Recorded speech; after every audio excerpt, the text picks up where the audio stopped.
پاکستان کے پہلے وزیر اعظم لیاقت علی خان راولپنڈی شہر کے سابقہ کمپنی باغ اور موجودہ لیاقت باغ میں قتل کے بعد سے پاکستان میں جیسے وزارت عظمیٰ کا منصب کچھ مبصرین کے مطابق کسی آسیب کے سائے میں ہے۔ 75 سالوں میں پاکستان میں کئی وزرائے اعظم آئے اور گئے، مگر کوئی ایک بھی ایسی شخصیت نہیں جو اپنے تمام تر سیاسی قد اور قابلیت کے باوجود منصب وزارت کے 5 سال مکمل کرنے میں کامیاب ہوئی ہو۔ ہر وزیر اعظم کو مختلف وجوہ کی بنا پر اپنا عہدہ وقت سے پہلے چھوڑنا پڑا۔ 18 میں سے 2 وزیر اعظم یعنی نواز شریف 3 بار اور بے نظیر بھٹو 2 بار وزیر اعظم رہیں، تو مجموعی طور پر 23 بار اس منصب پر فائز رہنے والوں کو بوجہ اپنے منصب سے ہٹنا پڑا۔ ان وزرائے اعظم میں وہ شامل نہیں جو نگران وزیر اعظم بنائے جاتے ہیں اور جن کا کام ملک میں عام انتخابات کروا کر اقتدار منتخب وزیر اعظم کے سپرد کرنا ہوتا ہے۔ پاکستان کی تاریخ کے 75 برسوں میں 30 سال یعنی کم از کم 3 دہائیاں ایسی ہیں جب ملک کا اقتدار کسی سویلین حکومت کے پاس نہیں رہا، یعنی آسان زبان میں ملک میں آمریت قائم رہی۔ پنجاب یونیورسٹی میں شعبہ تاریخ کے سابق سربراہ ڈاکٹر اقبال چاولہ کہتے ہیں کہ قیام پاکستان کے اولین 10-12 برسوں میں تو حالات انتہائی غیر مستحکم رہے۔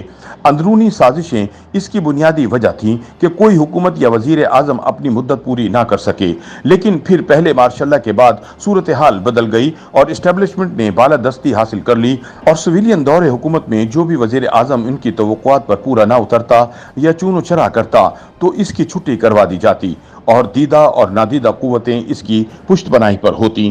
لیاقت علی خان کے بعد خواجہ ناظم الدین وزیر اعظم بنے۔ انہیں اس وقت کے گورنر جنرل نے اس الزام میں برطرف کر دیا کہ وہ ملک میں ہونے والے مذہبی فسادات سے نمٹ نہ سکے۔ پھر محمد علی بوگرا وزیر اعظم مقرر ہوئے۔ انہیں 2.25 برس بعد استعفے پر مجبور کر دیا گیا۔ چودھری محمد علی اگلے وزیر اعظم تھے۔ انہیں حکمران جماعت میں اختلاف کے باعث 13 ماہ میں فارغ کر دیا گیا۔ حسین شہید سہروردی ملک کے 5ویں وزیر اعظم بنے۔ انہیں بھی 13 ماہ میں طاقت کے دوسرے مراکز کے ساتھ اختلاف کے سبب برطرف کر دیا گیا۔ ابراہیم اسماعیل چندریگر اگلے وزیر اعظم تھے۔ انہیں 2 ماہ سے بھی کم عرصے میں پارلیمنٹ میں عدم اعتماد کے ووٹ کے سبب استعفیٰ دینا پڑا۔ نور الامین 7 دسمبر 1971 کو وزیر اعظم بنے اور موجودہ بنگلہ دیش اور اس وقت کے مشرقی پاکستان کے الگ ہونے کے بعد منصب سے فارغ ہوئے۔ وزارت عظمیٰ کی مدت 2 ہفتے سے بھی کم رہی۔ مبصرین کہتے ہیں کہ پاکستان کے بااختیار اداروں کی جانب سے حالیہ برسوں میں ملک کے مثبت امیج کے حوالے سے جس حساسیت کا مظاہرہ کیا گیا ہے، اس سے آج ایک طالب علم اپنے استاد سے یہ پوچھ سکتا ہے کہ پاکستان کی تاریخ میں اتنی مختصر مدت کے لیے وزیر اعظم بننے والوں کی آنے جانے اور مکمل چلے جانے اور پھر 1971 میں یعنی صرف 24 سال پہلے ہندوستان سے آزادی پانے کے بعد ملک کے 2 لخت ہو جانے پر بیرونی دنیا میں کیا رائے قائم کی گئی ہوگی۔ اگست 1974 میں ذوالفقار علی بھٹو جو بنگلہ دیش بننے کے بعد ملک کے سویلین مارشل لا ایڈمنسٹریٹر اور حکمران رہے وزیر اعظم بنے، اور پھر جولائی 1977 میں جنرل ضیاء الحق کی فوجی بغاوت کے نتیجے میں اقتدار سے محروم ہوئے، جیل گئے اور سزائے موت ان کا مقدر بنی۔ محمد خان جونی جو 1985 میں وزیر اعظم بنے، مگر اس وقت کے فوجی صدر جنرل ضیاء الحق نے 3 سال 2 ماہ بعد انہیں برطرف کر دیا۔ دسمبر 1988 میں جب فوجی حکمران جنرل ضیاء الحق طیارے کے حادثے میں ہلاک ہو گئے، بے نظیر بھٹو ملک کی پہلی خاتون وزیر اعظم بنی۔ ان کی حکومت کو اس وقت کے صدر نے کرپشن کے الزامات میں برطرف کر دیا۔ ان کی وزارت عظمیٰ کی مدت صرف 1 سال 8 ماہ رہی۔ اس کے بعد محمد نواز شریف وزیر اعظم بنے۔ انہیں بھی اس وقت کے صدر نے کرپشن کے ایسے ہی الزامات پر برطرف کر دیا جو بے نظیر بھٹو پر لگائے گئے تھے۔ وہ اس برطرفی کے خلاف عدالت سے فیصلہ لینے میں کامیاب ہو گئے اور دوبارہ وزیر اعظم بن گئے، لیکن فوج کے ساتھ اختلافات کے سبب انہیں استعفیٰ دینا پڑا۔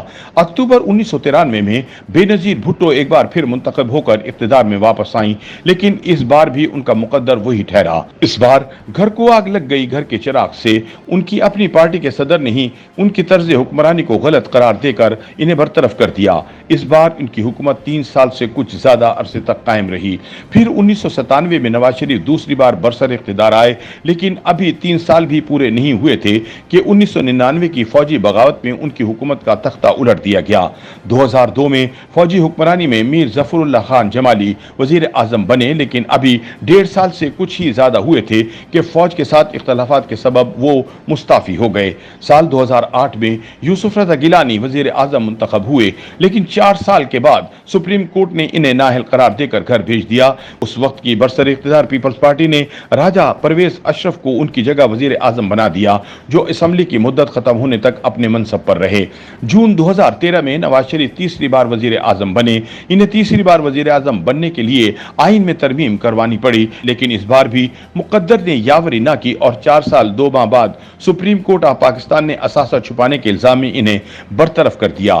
اگست 2018 کے انتخابات کے بعد پاکستان کے سابق کرکٹر عمران خان ملک کے وزیر اعظم بن گئے۔ ان کے بارے میں کہا جاتا تھا کہ انہیں ملک کے مقتدرہ اداروں کی آشیرواد حاصل تھی۔